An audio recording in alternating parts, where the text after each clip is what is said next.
tem alguma pergunta? Não, aqui puxa um pouquinho no que o senhor falou, né? Uma coisa está ligada à outra quando o senhor falou daquela parte mecanicista e dessa parte sistêmica. Por exemplo, o corpo fala. O senhor estava falando aqui, né, referente à doença.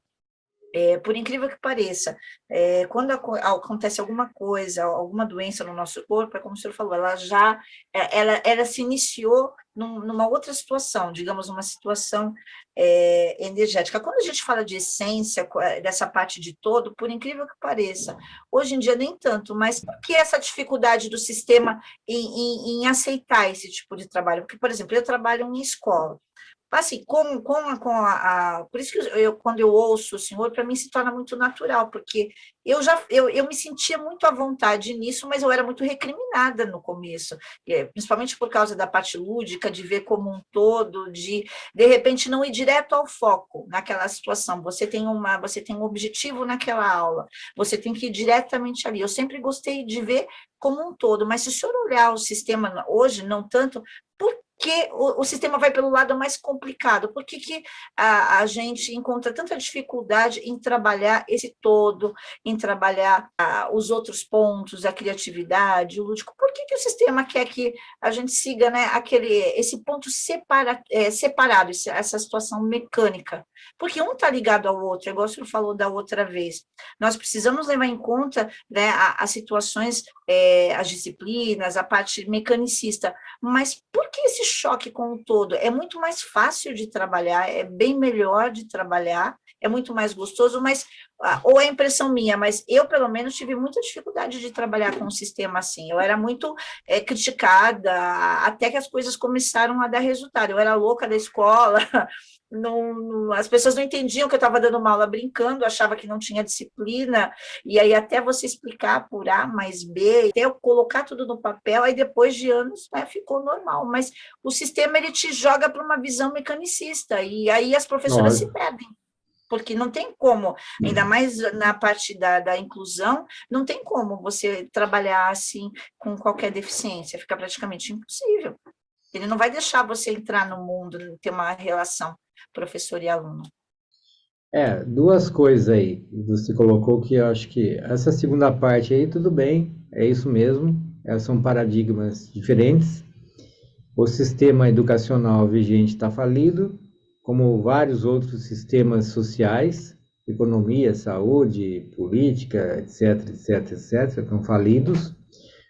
Por isso que nós estamos passando por uma fase de mudanças.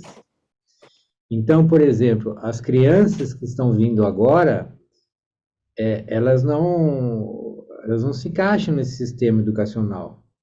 Então, há muitos problemas. Então, por isso que eu estou, inclusive, o que me motiva a estar aqui com você é porque nós precisamos de pessoas que estejam preparadas para atender essas novas crianças que estão chegando, né? E muitas já estão por aí, mas principalmente estão chegando. Então, nós precisamos quebrar o paradigma, que é talvez a coisa mais difícil. É uma mudança cultural, uma cultura interna, né? De pensamentos, de crenças limitantes, de pensamentos, convicções, né? Que a gente tem que precisam ser mudadas.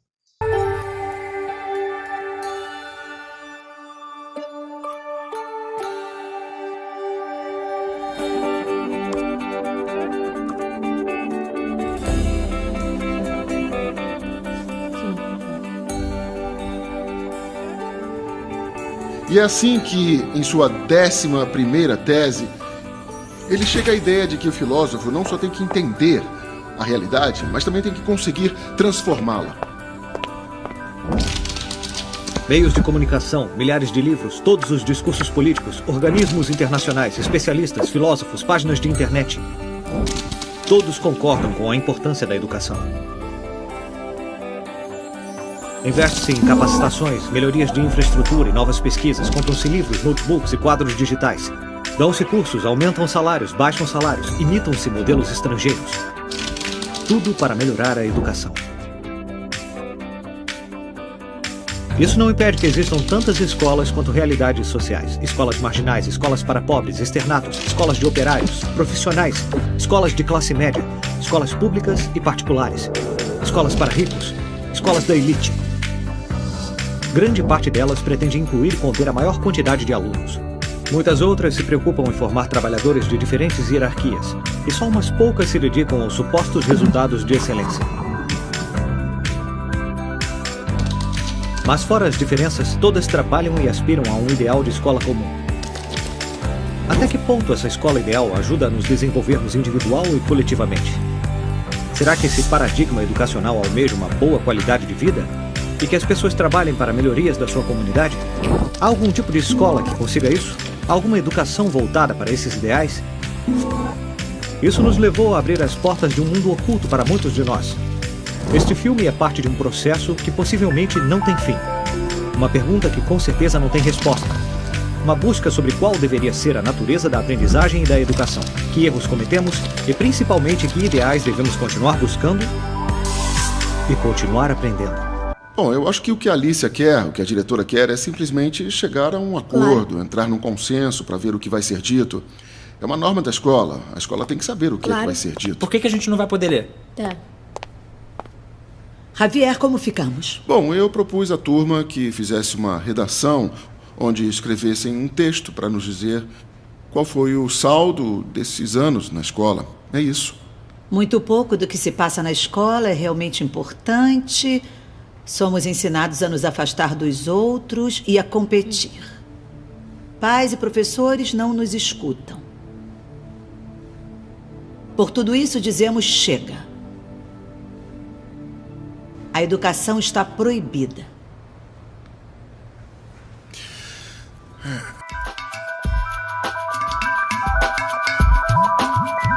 Mas vamos lá. Então, nosso foco não está no currículo, e sim no indivíduo. Olha, isso aqui, ó, faz toda a diferença, né? Por quê? Primeiro passo, precisamos conhecer o nosso aluno. Se o foco não está no currículo, e sim no indivíduo, a primeira coisa, eu preciso conhecer o meu aluno. Se o meu foco estiver no currículo, eu não preciso conhecer o aluno. Qualquer aluno que vier lá. Então, nós precisamos conhecer o aluno. No nosso método, a primeira coisa é conhecer o aluno. E eu bati o olho no aluno e já estou querendo conhecer ele. Eu quero saber quem que é o indivíduo que mora dentro daquele corpo. Né? Então, eu vou observar, sem julgar. E isso é um processo contínuo, né? Que a gente vai observando durante todo o processo, desde que a gente conheceu, até a gente parar de atender o aluno.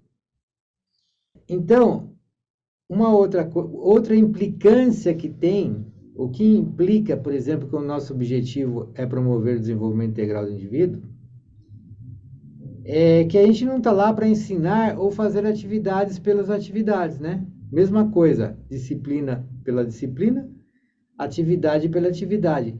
Nós não somos fazedores de atividades. Tem um post que eu escrevi assim, não existe atividade psicomotora. Eu vou colocar no grupo para a gente dar uma lida. Porque eu vejo muito assim, muitos alunos me pedem, professor, você não tem uma relação aí de atividade psicomotora? Como assim a relação de atividade psicomotora?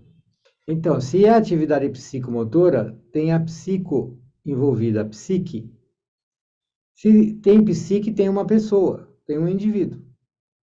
Então, não dá para ter uma atividade psicomotora em algum lugar, uma relação de atividade psicomotora. Eu posso ter uma relação de atividades.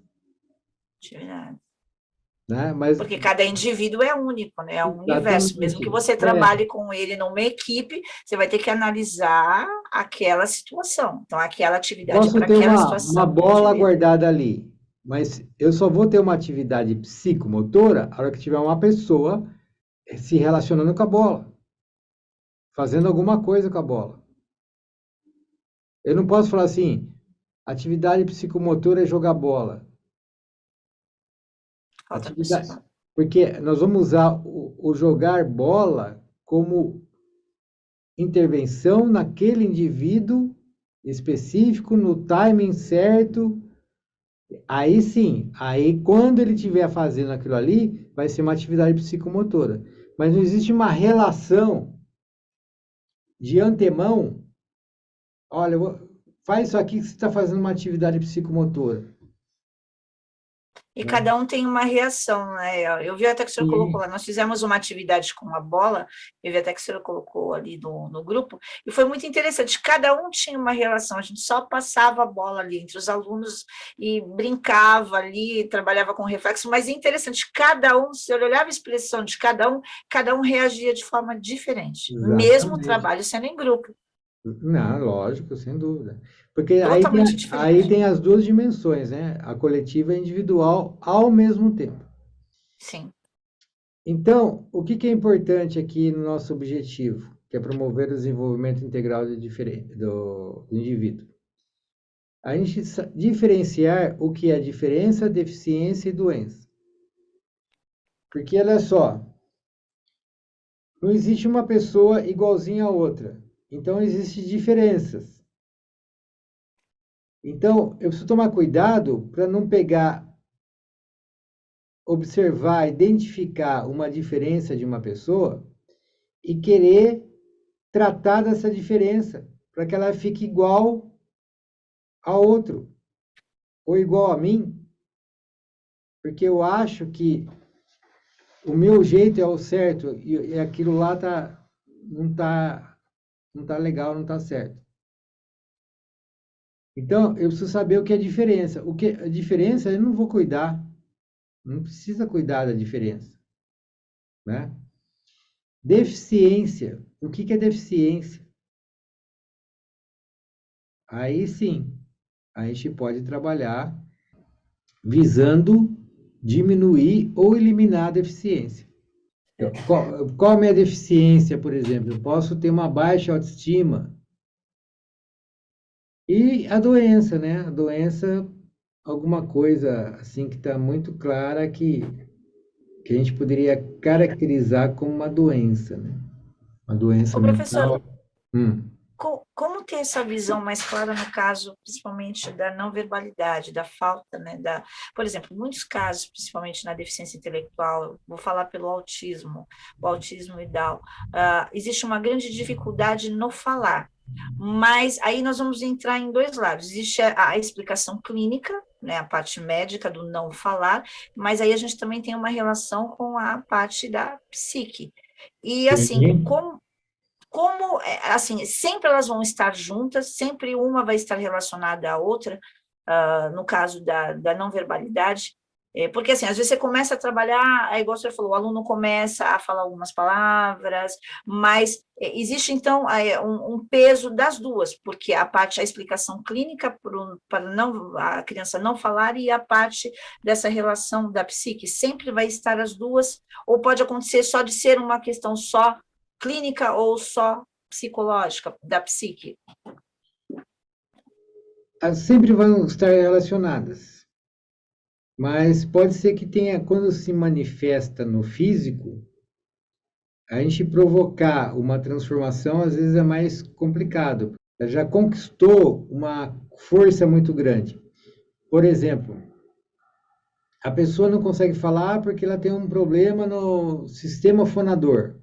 Exatamente. Ela ficou lá com, sei lá, deu um câncer, alguma coisa, comeu as células. Aí sempre é possível, né? Sempre é possível, mas aí é mais complicado.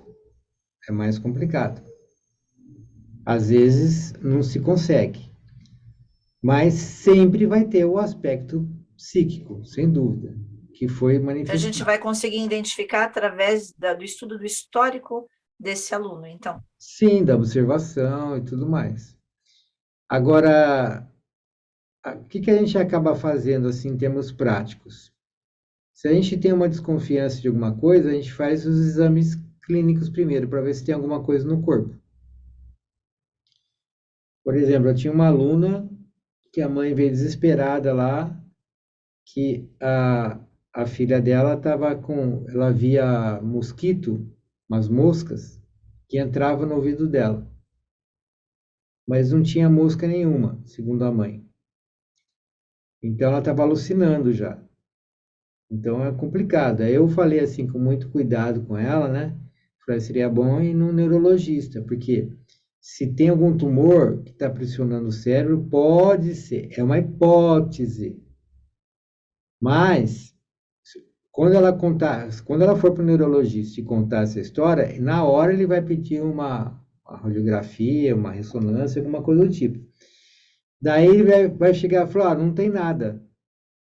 Beleza, então a gente se concentra nas questões psíquicas, mentais psíquicas. Agora, se falar, olha, tem um tumor, a gente tem que tratar das duas coisas ao mesmo tempo. Né? Daí a parte do tumor, a parte mais clínica lá, de tratamento, essas coisas, já não é com a gente. Mas a gente vai fazer sabendo disso. Inclusive, nós precisamos saber os remédios que ela vai tomar, porque tem muito comportamento que essa pessoa vai ter, por exemplo, sonolência, às vezes está mole. A gente trabalha com atividade psicomotora, de movimento. De repente ela não está sem força. A gente precisa saber que remédio que ela está tomando e os efeitos que dão esse remédio, para a gente levar isso em consideração também, na hora das nossas atividades. Porque é interessante, a maioria, independente de qual seja a causa clínica, principalmente, pelo menos que hoje eu vejo mais de perto, tanto o autismo ou as outras deficiências intelectuais, a maioria, a dificuldade é muito grande da fala. É a mesma questão do barulho, que as próprias mães, hoje em dia está diferente, mas existe uma sensibilidade. Mas não tem como você isolar o mundo do barulho dessa criança. É errado falar que ela tem que ser... É que nem a musculação, ela não tem que fortalecer essa musculatura para viver no mundo aí fora. Eu sei que ela tem uma sensibilidade, mas não tem como você parar o barulho do mundo. Então, aí eu tenho duas opções, ou proporcionar da melhor maneira possível que ela possa, pelo menos como uma sementinha, se adaptar a esse barulho externo, porque um dia a mãe não vai existir, ou fechá-la num quarto silencioso. Porque as mães, hoje em dia isso melhorou um pouco, mas as mães, não, ele não pode com barulho, ele não pode. Você e a gente usou um monte de silogismos aí. E algumas premissas falsas. Eu não posso isolar o barulho do mundo? Por que não? Né? Existe realmente, por exemplo, pessoas com conduta típica de autismo, pode acontecer, não só com elas, mas porque nós estamos falando de indivíduos, cada um é uma história. Sim, cada um no limite. Mas pode ser hipersensível. Não só a barulho, mas como a informações que vêm do visual, né? As sensações. Tem gente que não gosta de abraço, não gosta que pegue, chegue perto, né? Eu sou mais sinestésico, eu já gosto de abraçar. Eu também. Você tem que ver que o outro não gosta. Entendeu? E daí, se nós temos um problema de som, nós podemos melhorar muito isso. Fone de ouvido, um lugar que tenha... Aqui, onde eu estou, aqui é o estúdio que eu estou montando aqui na minha casa. Aqui tem isolante acústico. E quando solta um rojão, o Thor corre para cá.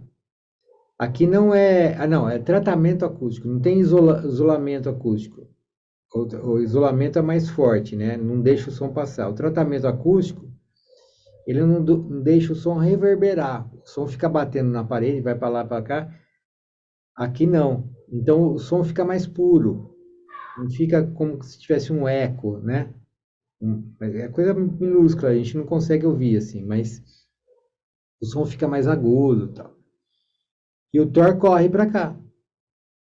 Então a gente pode sim fazer coisas. Eu estava fazendo um curso de pós-graduação numa faculdade, eu falei, pelo amor de Deus, o chão era liso, tinha só parede em volta, o teto também era liso, as carteiras, tudo fazia barulho, então ali as pessoas falavam, ficava aquele... né?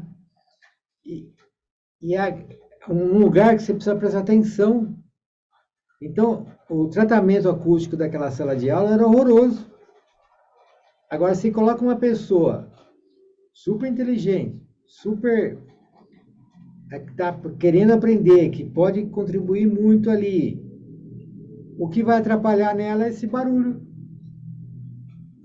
Então, a gente pode sim fazer coisas. Então, no caso, podemos fazer algumas coisas para se tornar, de uma certa forma, como é que é a palavra? Que possa ser harmonioso, vamos supor. Por exemplo, lá onde eu trabalho com eles, é uma academia que ela tem aquele, como se diz, aquele ventilador de teto, é um galpão. O ambiente por si só, ele já é, assim, ele já tem um barulho. Aí o que eu percebia quando, né, a turma foi crescendo, aí, né, fomos mudando um pouquinho a maneira de dar aula, diminuímos o barulho, eu desligava o ventilador, mas, ao mesmo tempo, eu fiz uma parte e eles também se adaptaram a outra parte. Por isso que eu perguntei. Eles acabaram se adaptando dentro ali de um barulho assim, insuportável, nada a mais, como o senhor está falando. Mas não, eu fiz uma parte para... E cansa. Mas você pode fazer Sim. umas coisas bacanas assim, decorativa, colocar tecido, cortina, colocar algumas coisas assim que melhorem. Mas sempre dá para fazer. Agora, Sim. quando a gente lida com pessoas especiais, a gente acaba dando muito mais atenção para essas coisas. Então, é uma coisa para se observar. Acabam sendo detalhes, né? Uma coisa acaba estando ligada à outra, como o senhor falou, observar. Às vezes nós não damos valor aos pequenos detalhes, os detalhes podem mudar toda uma... É maravilhoso. Hoje nós falamos um pouquinho sobre o objetivo, e na próxima a gente vai falar de objetivo com mais detalhes mais para frente, mas hoje a gente já deu uma primeira abordagem. Tá bom? Tá ótimo. Tá ótimo. Agora eu quero saber de você. Quais foram as suas conclusões e reflexões? Deixe a sua resposta aqui nos comentários. Se você gostou do vídeo, dê seu like, compartilhe nas suas redes sociais e não se esqueça de visitar o nosso site psicomotricidadepositiva.com.br e conhecer o nosso curso Como Prescrever Atividades Psicomotoras. Por enquanto é só, ficamos por aqui. Muito obrigado.